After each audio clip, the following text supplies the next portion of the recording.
Bendiciones, bendiciones. Les habla Carlos Santos.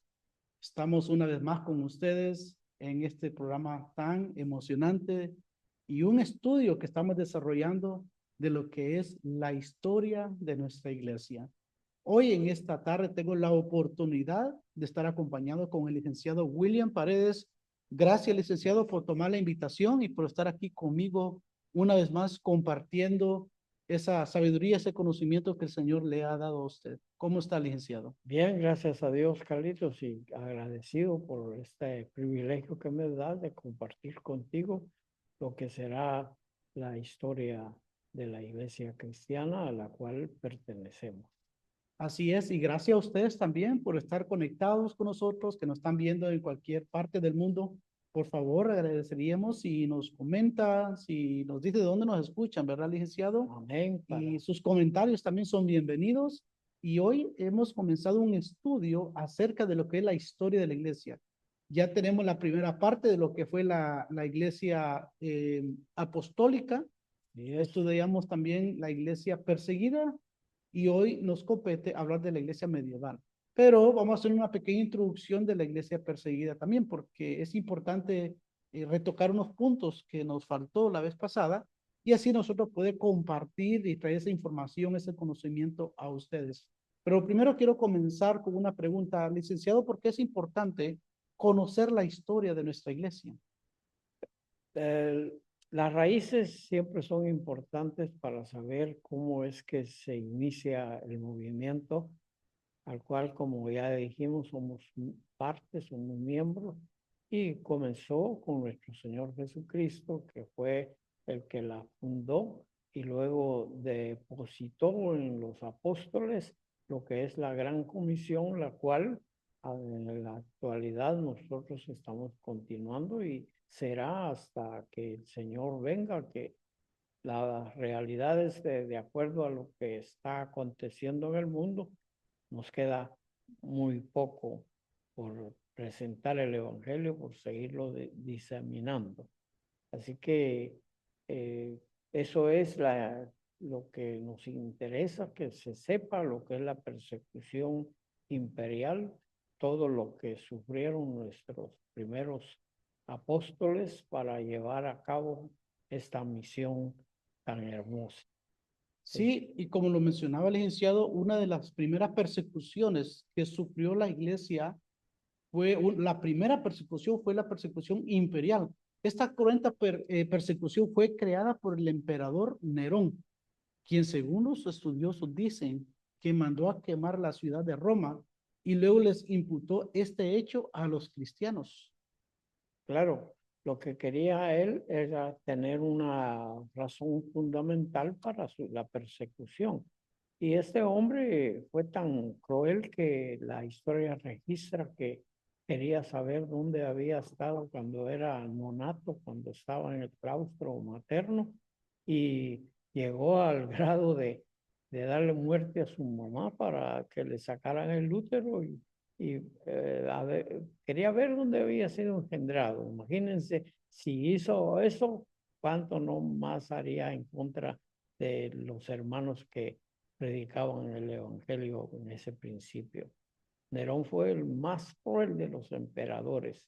Bajo su dominio fueron martirizados miles de cristianos. Usted puede leer el mártir de las catacumbas y verá cómo allí este hombre cruel hizo tanto asesinato, llegando incluso a crucificar a Pedro en el año 67 y decapitar a Pablo en el año 68 según la tradición.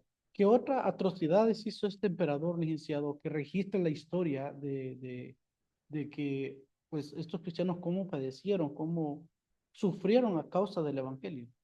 Pues la realidad es que no se puede describir realmente lo cruel que era este hombre, al grado de que la historia lo contempla como el tirano más terrible de lo que es todo el tiempo antiguo, ¿verdad? Pues, después de la fundación de la iglesia.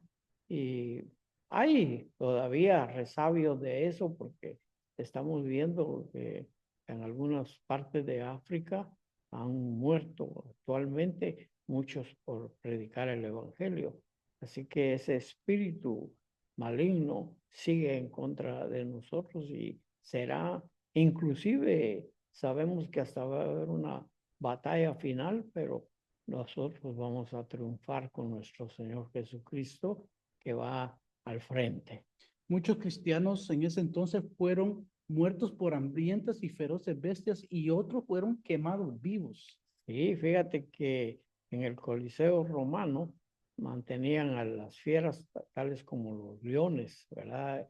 En estado de ayuno por bastante tiempo para que cuando las familias enteras de cristianos los echaban a la arena, soltaban a esas bestias hambrientas y en menos de una hora lo único que quedaban eran huesos y pelos regados en lo que es el Coliseo. Como una clase de deporte.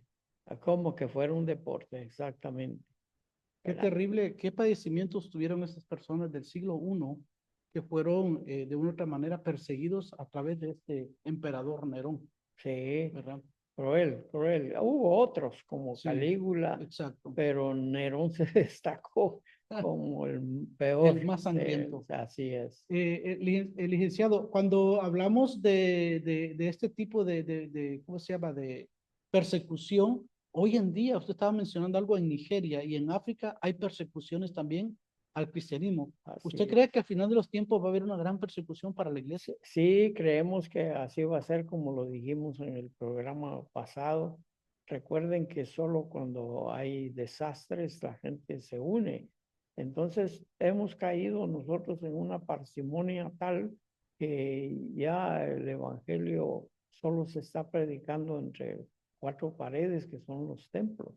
Entonces seguramente previo a un despertamiento espiritual sin precedentes, que va a ser la lluvia tardía de la que habla Joel, va a haber una persecución para que salgamos a las calles y proclamemos el Evangelio pese a lo que nos pueda suceder, pese a que nos puedan matar, pero lo vamos a hacer y eso traerá un despertar del Espíritu Santo para que estemos unidos previo al levantamiento de la iglesia. Va a ser también, como digo, una bendición sin precedentes, un despertamiento que va a ser muy notorio en el mundo y que será el final. Cuando hablamos de la iglesia, el desenvolvimiento del poder en la iglesia romana, sí, la iglesia, ¿cómo hubo esa función que logró Constantino entre la iglesia y el Estado, donde se tuvo la necesidad de organizarla en torno a un jefe, un jerarca, debido a que venían a ser similares, Estado y religión? ¿Cómo Sí, tuvo la sí. iglesia ese desenvolvimiento? La situación era esta, que las persecuciones eran tan crueles que, como ya hemos enunciado, entonces surgió este hombre Constantino que vino y dijo, ya no perseguiré más a los cristianos, pero al mismo tiempo él se declaró como el representante máximo de la iglesia en la tierra y al principio se hizo llamar padre, pero para hacerlo como pudiéramos decir, más familiar, se le llamó papá y luego papa, ¿verdad? Entonces se hizo él el representante del cristianismo en el mundo y así fue como surgió esta iglesia y que le pusieron católica, que quiere decir universal. Pero la realidad es que, como vemos, comenzaron a adorar santos primero, ¿verdad? A los apóstoles y después los hicieron estatuas y así sucesivamente surgió la idolatría, que es prohibida terminantemente por la Biblia. Y así fue Hubo ese desenvolvimiento, ¿verdad? Del poder sí. de la iglesia en el Imperio Romano. Ahora, licenciado, cuando estamos hablando, ¿cuáles fueron las causas de la caída del Imperio Romano Occidental? ¿Qué fue lo que ocasionó la caída de este gran imperio, licenciado? Pues fue la codicia de los países denominados bárbaros que estaban en torno al imperio. Y los soldados se convirtieron en parásitos del pueblo, como sucede, ¿verdad? De que solo estaban encerrados en sus cuarteles y Claro. entonces ahí les llegaba todo lo necesario. Entonces fueron dejando poco a poco las prácticas bélicas, las guerras fueron terminando y se entregaron, pues porque algo había que hacer. A los Se placeres, entregaron a los placeres claro. mundanos. Entonces, esa pudo haber sido una de las causas de que este gran imperio cayera. O sea, Sí, que los soldados se convirtieron en parásitos del pueblo. sí, mira, como en todas las jerarquías, fíjense, fijémonos bien, los países hegemónicos, los que están a la vanguardia, Ujú. ¿por qué caen? Caen por el placer, por la prostitución, por lo que es esa gente que ha trastocado todo y el homosexualismo. O sea, eso es lo que las grandes potencias las ha traído abajo. Primero Correcto. Roma, Grecia, Grecia con todo y sus filósofos admirables de pensamiento preclaro, sin embargo, en la mayoría eran homosexuales. Cuando eran jóvenes se llamaban efebos, que se acostaban con Ujú. los viejos. Y luego cuando eran viejos también tenían sus propios efebos. Y eso trajo al La inmoralidad suelo sexual la dentro del gobierno, inmoralidad. del sistema. Eso. Entonces, eso puede ser una de las causas de un imperio, la caída de un imperio.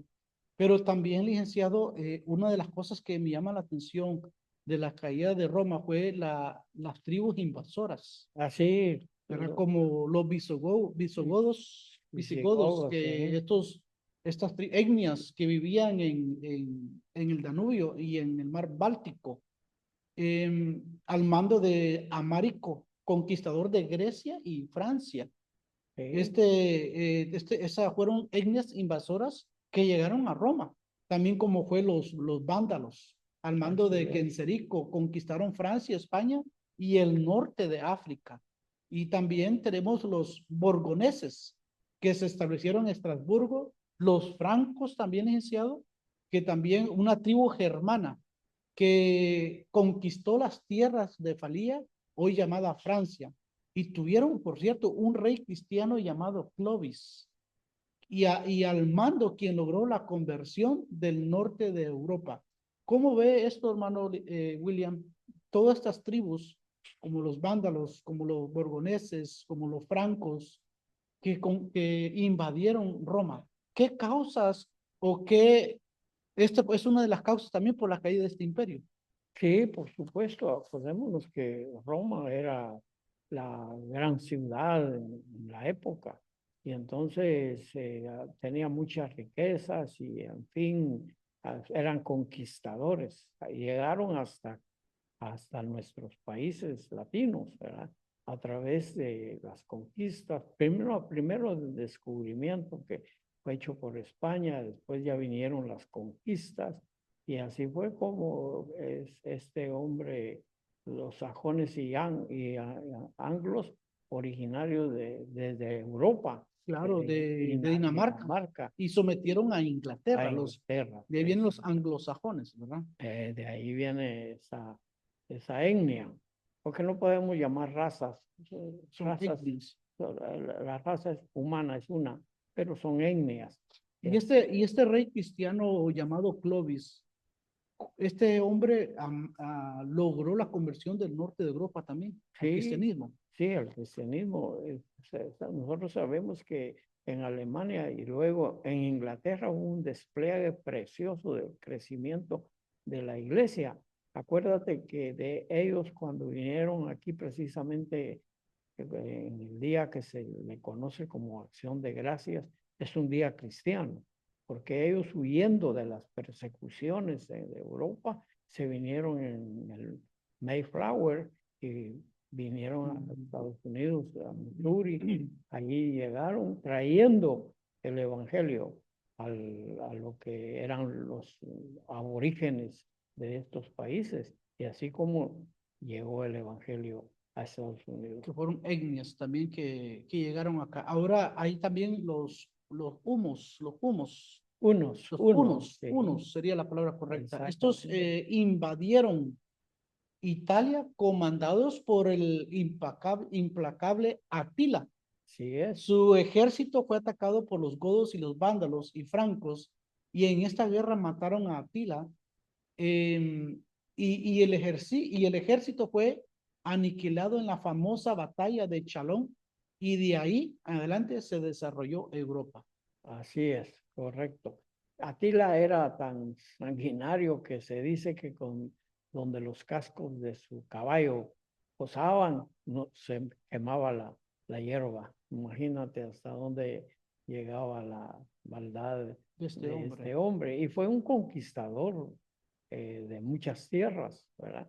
Y ahí es donde vamos a comenzar lo que es realmente la historia de la iglesia medieval.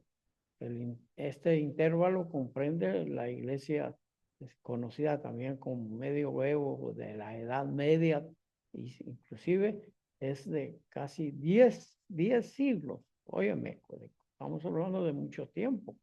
O sea, en el año 476 hasta la caída de Constantinopla en 1453, a través de este periodo importante fue a donde el Papa fue reconocido casi mundialmente, ¿verdad? Y así fue como se dijo que era una iglesia evangélica, pero no, ya hemos visto que introdujo la idolatría, Claro, de tal manera que eso es condenado por la Biblia, porque Dios es solo uno, no hay una galería de dioses como ellos fueron imponiendo. Sin embargo, el Papa de la actualidad está terminando con todo eso, pero el viso, que lo que se ve ahí es que está terminando con eso porque va a surgir el claro. próximo líder universal que Ujú. sabemos que conocido en la Biblia por el anticristo. Por lo mismo, la iglesia ya había echado cimientos sobre ese crédito que se le debía dar al Papa como cabeza de la iglesia, o llamado obispo universal. Exactamente. Pero fíjense bien, que nosotros no tenemos ningún hombre, ningún ser humano como cabecilla. Para nosotros, el Señor Jesús, después de que Él partió para irse al cielo y que lo estamos esperando de nuevo, Él dijo, voy a dejar un representante, pero no es Pedro en absoluto, sino que dijo, yo les enviaré el Ujú. Espíritu Santo que esté entre vosotros. Nos tildan a nosotros, ¿cómo es que no tienen un cabecilla y nosotros sí? Claro que lo tenemos, lo que pasa es que de nosotros es invisible, es el Espíritu Santo el que nos mantiene unidos en Claro, un solo cuerpo. claro. Y desde el Papa Gregorio el Grande, quien promulgó doctrinas como la adoración a imágenes, el purgatorio y la famosa transustanciación. Háblenos un poco de la transustanciación. Sí, fíjate, eso tiene que ver con lo que esa ceremonia que el Señor celebró previo a su levantamiento, que se llama la Santa Cena. En la Santa Cena, Jesús dijo claramente que el vino que representaba su sangre era un símbolo y el pan también era el símbolo de su cuerpo. Entonces, ellos dicen que no fue así, que cuando Cristo levantó el cáliz que contenía el vino, se volvió literalmente la sangre de Cristo, y cuando levantó el pan, se volvió literalmente el cuerpo. Por eso se llama transustanciación, hacer sustancia lo que para nosotros sabemos es un símbolo. Por lo tanto, es una doctrina falsa. Claro, de ninguna manera, ¿verdad? Se puede sostener con la Biblia o una mala interpretación. Sí, porque quiere decir transportar la sustancia Exacto, a la copa y al pan, y eso no fue cierto. El Señor lo dijo claramente que exacto. esto lo haréis en memoria de mí, y es un símbolo. Sí, en el año 830 salieron a la luz los decretales de Isidoro, en las que se manifestaban que los apóstoles habían proclamado la supremacía absoluta del Papa sobre la Iglesia Universal y que los estados no tenían la autoridad en ninguna corte secular para juzgar cuestiones exclusivamente que le pertenecían al clero. Esas decretales de Isidoro, hermano William, qué es lo que él había decretado y por qué aquí el gobierno no se podía manifestar ni hacer un juicio, Bueno, una corte secular, por decirlo así, sino sí, que era no más el clero. a la Iglesia Católica la declararon, el clero son los jerarcas de la Iglesia Católica, la declararon como, ya dijimos, Iglesia Universal, que es lo que significa la palabra católico. Entonces dijeron, es la única iglesia, no hay más, y todas hasta las otras hay que perseguirlas. Y Pero aquí en este año 830, eh, declaran la supremacía absoluta del Papa sobre la sí, Iglesia Universal. sí, que es el representante de Dios en esta tierra. Y Como le nosotros, llaman el sumo pontífice, ¿verdad? Que es el sí, puente. sumo quiere decir grande, ¿verdad? Pontífice puente, que es el camino, porque el puente que nos va a llevar al cielo. Cuando Jesús dijo claramente, yo soy el camino, no hay otro camino. Todos los demás son sendas falsas. De ahí, no importa cuál religión sea, porque ya ves que después de que la Iglesia Católica ha decaído, porque la realidad es que han dado un testimonio pésimo sus jerarcas, entonces surgió otra corriente que es, o actualmente la segunda parece de todas las religiones, que surge con Mahoma. Él dijo que había sido el profeta de Alá.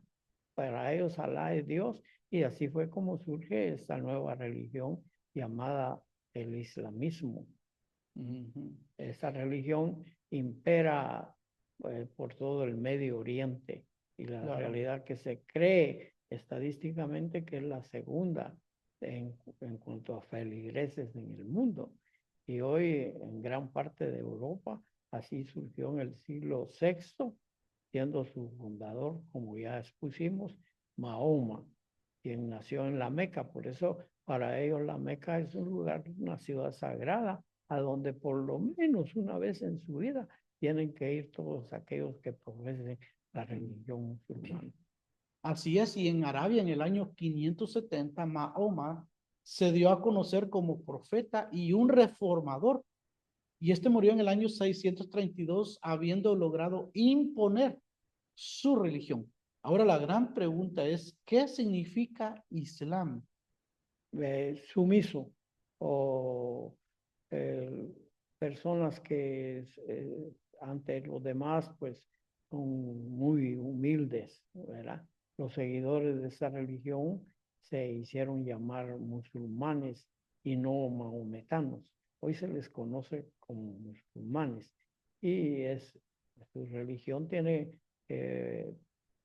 a Dios como, es decir, su Dios, no a Dios nuestro. Su Dios es Alá, y creen que todo lo bueno y lo malo es destinado por Alá.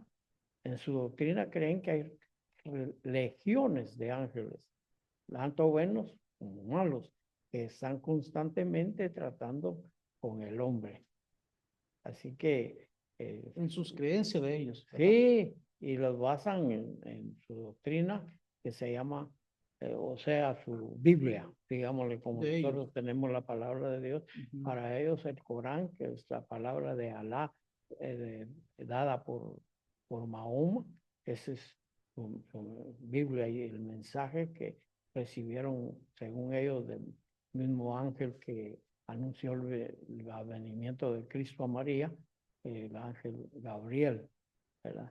Que les dio a Mahoma esa revelación, por Esa decirlo así. revelación de lo que es su Biblia, el Corán. Entonces, en su creencia, aseguran que el transcurso del tiempo, Alá ha enviado diferentes profetas inspirados, como ser Adán, como ser Moisés, incluso el mismo Jesús. Pero es el más elevado fue Mahoma, según ellos. Según ellos. Inclusive, sabes, ahí en la mezquita del Aqsa, adentro hay una montañita que dicen que ahí fue donde Mahoma ascendió al cielo, así como Cristo ascendió al cielo en presencia de sus apóstoles, Mahoma en presencia de sus seguidores. Y esto es lo que hay en la mezquita del Aqsa. Sin embargo, ahí fue en ese lugar donde Abraham iba a sacrificar a Isaac. Y ellos se aducen que no, que ahí fue donde el monte Sinaí se elevó hacia el cielo Mahoma. Algo que me llama la atención de esta religión es que creen que habrá de los tiempos, en el final de los tiempos habrá una resurrección final. Ellos creen que existe un cielo y un infierno y para todos los hombres, pero muy similar al cristianismo y a otras religiones en cuanto que hay una resurrección final. Sí, tú sabes que las demás religiones en su mayoría son una copia de lo que es la verdadera, que no es religión. Acuérdate que nuestro movimiento no es religión. La palabra religión viene de dos voces griegas, re que quiere decir volver y legión, ligare, volver a ligar. Nosotros no somos religiones. No, porque desde el momento que Adán pecó, que rompió la relación con Dios, surgieron las religiones, buscando a Dios. Es cierto, no hay religión que no busque a Dios, pero son caminos falsos. Por eso la Biblia dice, hay caminos que al hombre le parecen rectos y al final son perdición. De ahí que son una copia. La realidad es que nosotros no tenemos una religión, tenemos una relación. Fíjate bien, quiero dejar claro esto. Desde que Adán pecó, hizo volver a buscar a Dios y ahí surgieron las religiones, tratar de ligar, pero nosotros no es religión, es una relación. El Evangelio no nació en la mente del hombre, nació en la mente de Cristo, de Dios, perdón, de Jehová, y fue traído por Cristo al mundo para buscar al hombre. Es diferente a lo que son las religiones. La nuestra, pues, es una relación. Muy bien, qué bonito, licenciado, porque nosotros les invitamos a una relación con Dios a través de nuestro Señor Jesucristo, ¿verdad? Entonces, resumiendo, la religión del Islam, que es una religión que está creciendo mucho, el Islam significa sumisión, ¿verdad? Sí. Sumisión. Y también algo que ellos creen que esta revelación del Corán fue transmitida a través del ángel Gabriel. Creen en ángeles buenos y malos y también estuvimos hablando de que ellos también creen una resurrección final para los hombres. Entonces me llamó mucho la atención esta religión que es muy similar al judaísmo y al cristianismo. Sí, una copia, mira. Pero aunque una religión tenga el 99% de verdad, el 1% de falsedad leuda la masa. Entonces Exacto. ya no es el 100%. De ahí que es una copia. Una copia. Tú sabes que el diablo es imitador desde que se reveló. Entonces, por eso va a venir de nuevo metido en un cuerpo humano, quizá no va a ser un clon, ¿verdad? Porque va a tener su propio cuerpo. Hoy, tú sabes que hay demonios que usurpan cuerpos, Claro. pero el anticristo va a ser un demonio con su propio cuerpo a través del proceso de clonación. Es que nada es sin alguna razón en el mundo. Entonces, después de este resurgimiento de esta religión como es el Islam, viene la gran división de la iglesia romana y la ortodoxa durante el siglo, ¿qué siglo sería? El siglo IX sería, siglo sí. IX, se formaba una organización política gradualmente reconocida por el Santo Imperio Romano.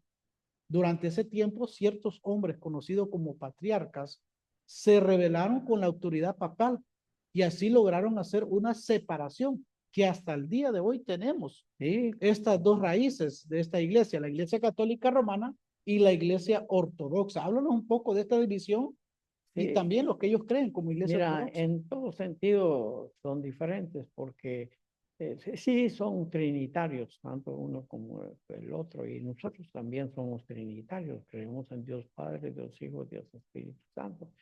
Pero en cuanto a la iglesia ortodoxa, como no estuvieron de acuerdo con postulados, con doctrinas de la iglesia tradicional católica, entonces ellos hicieron un rompimiento y tú sabes, por ejemplo, los sacerdotes católicos no se dejan crecer la barba, se hacen, ahora ya no lo acostumbran, se hacían una tonsura o cortaban parte de la coronilla, que es para tipificar el Santísimo, que es el dios Sol, el dios Tamuz, que de eso podemos hablar más adelante, ¿verdad? Dentro de la historia de la iglesia. Entonces se formó esa división y ellos ya no tienen papas, lo que tienen son patriarcas.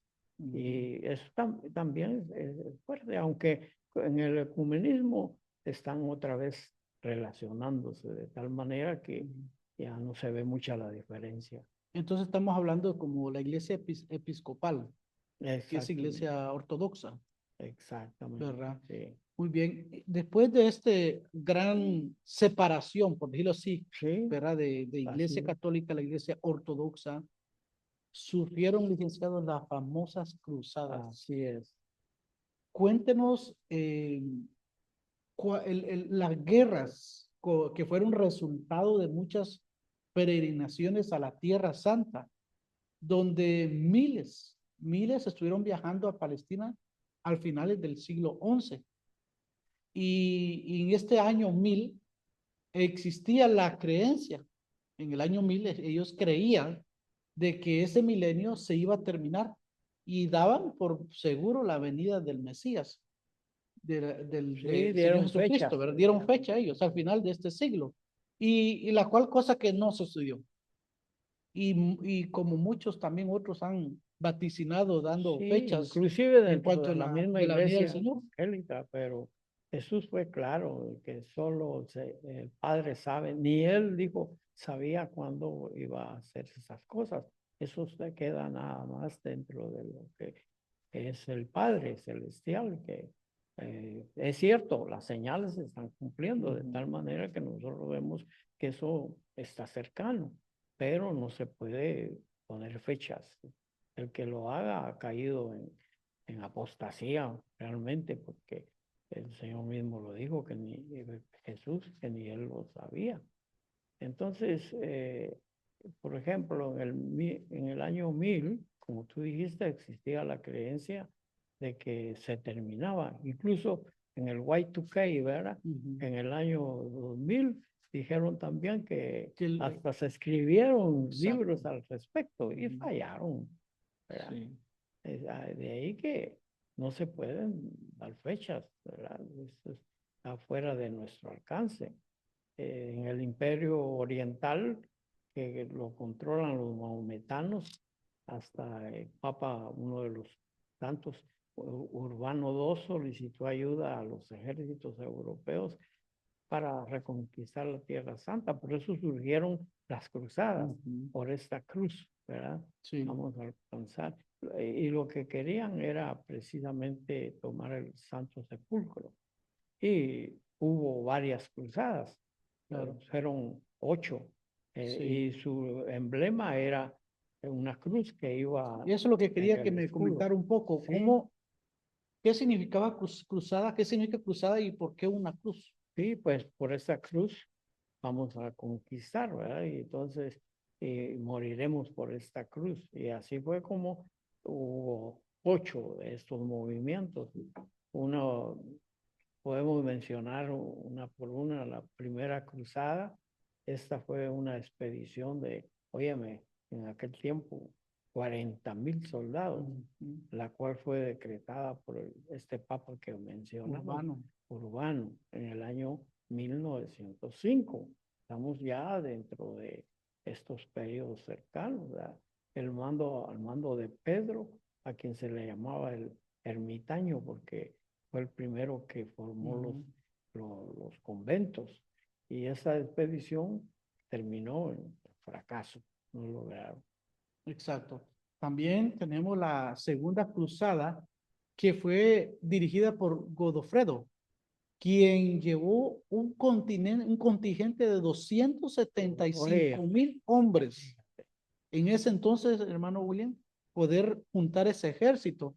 Y a este hombre se le solía llamar el defensor del Santo Sepulcro, o el cual fue otro otro fiasco. chasco, exactamente. Otra falla, ¿verdad? Terrible en la historia. Pero vinieron otras cruzadas, como por ejemplo la tercera.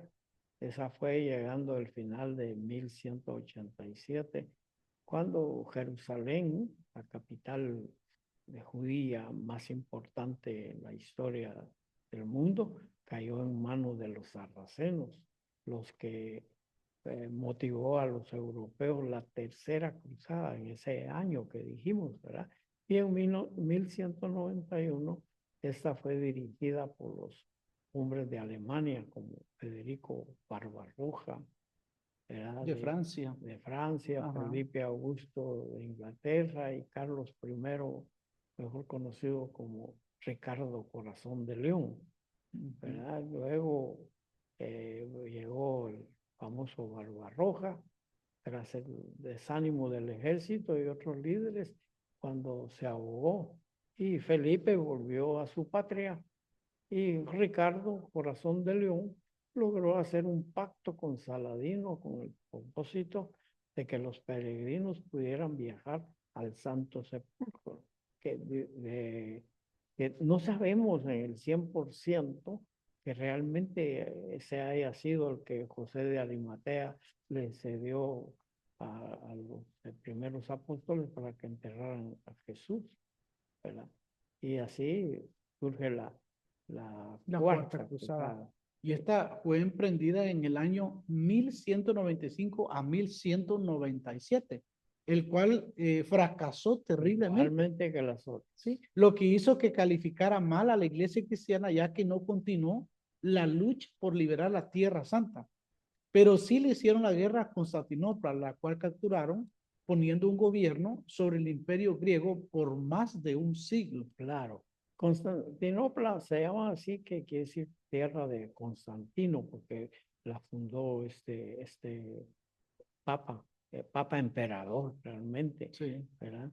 Y de ahí que fue un chasco también. Y surge la Quinta Cruzada. Esta fue liderada ya por un húngaro, o sea, Andrés II era el rey, y de Juan de Brian, aquí el rey de Jerusalén batallando contra los sarracenos en Egipto y Siria. Y viene la Sexta Cruzada. Sí, la Sexta Cruzada se dio en el año 1248 a 1254 por el emperador Federico II. Aunque excomulgado por el Papa, puso en pie un ejército con el que le hizo guerra a Palestina, logrando un tratado por el que Jerusalén, o Jafá y Belén fueron cedidas a los cristianos. El 8 de diciembre de oiga bien qué interesante, hermano William, el 8 de diciembre de 1917, la ciudad de Jerusalén fue entregada al ejército británico. Y en diciembre, el general británico entró a la ciudad y tomó posesión.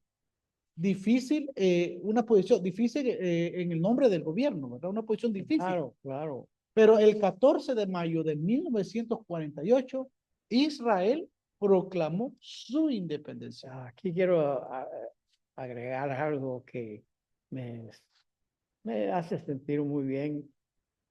Recuerdo una vez que fui a Israel, la muchacha ahí que estaba en migración, cuando vio mi pasaporte de Guatemala, pues se paró y pegó un grito, Guatemala. Y lo que sucede es que fíjate que nuestro país por eso es bendecido, porque cuando Israel se estaba votando en la ONU para si se hacía o no nación, yo recuerdo el presidente de mi país era Juan José Arévalo y el embajador de la ONU era Miguel García Granados. Entonces, cuando se decidió, iban 50-50. Wow. Y entonces faltaba el voto de Guatemala. Y Miguel García Granados llama al presidente y le cuenta cómo estaba la situación en el escrutinio. Entonces le dice, ¿qué hago, señor presidente? Nuestro voto va a ser decisivo para si se independiza o no Israel. Sí. Y entonces el presidente Arevalo le dijo, vote a favor.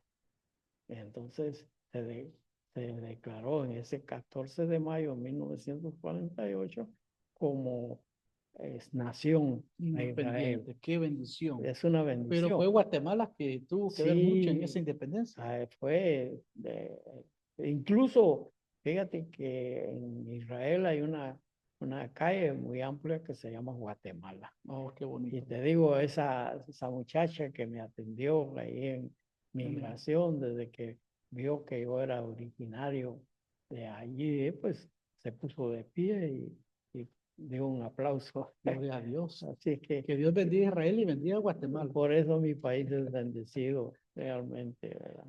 Lástima, el presidente que está hoy, no, que es hijo del que pidió el voto o dio el voto, no está como alineado. esperábamos, Sí. Lamentablemente. Muy bien. Séptima y octava cruzada. Cuéntanos un poco de esa cruzada. Esa cruzada se dio en el año 1270 al 1291.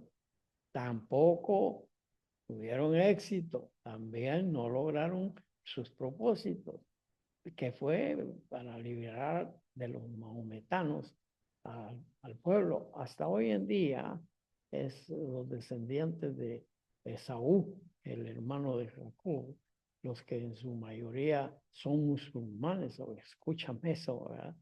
Todavía están luchando por sus derechos en Palestina, pero nosotros sabemos que Dios está a favor de Israel, es su pueblo, ¿verdad? Fuera de que no quieran creer en él, aunque sí hay iglesias que están creciendo mucho, en iglesias evangélicas en Israel. Sin embargo, todavía quienes tienen a Cristo como un profeta, pero hasta ahí, lamentablemente, el anticristo va a ser aceptado. Pero, bueno, hemos llegado al final de esta etapa de la historia de la iglesia, de lo como fue la iglesia medieval. Hermano William, una conclusión para esta etapa de la iglesia, ya lo que miramos, el desarrollo de esos 1000 años en cuanto a lo que compete a la historia de la iglesia medieval. Sí, que ahí está casi terminando lo que fue la Edad Media y la iglesia que fue fundada precisamente en ese tiempo en contraposición al verdadero evangelio. De ahí que, hermanos que nos escuchan, realmente tenemos que orar para que Dios pues siga. Él es el protagonista de la historia. Todo lo que pasa, lo que sucede, es porque Dios lo permite. Está en su voluntad permisiva o en su voluntad absoluta. Exacto. Pero Dios es el que maneja la historia.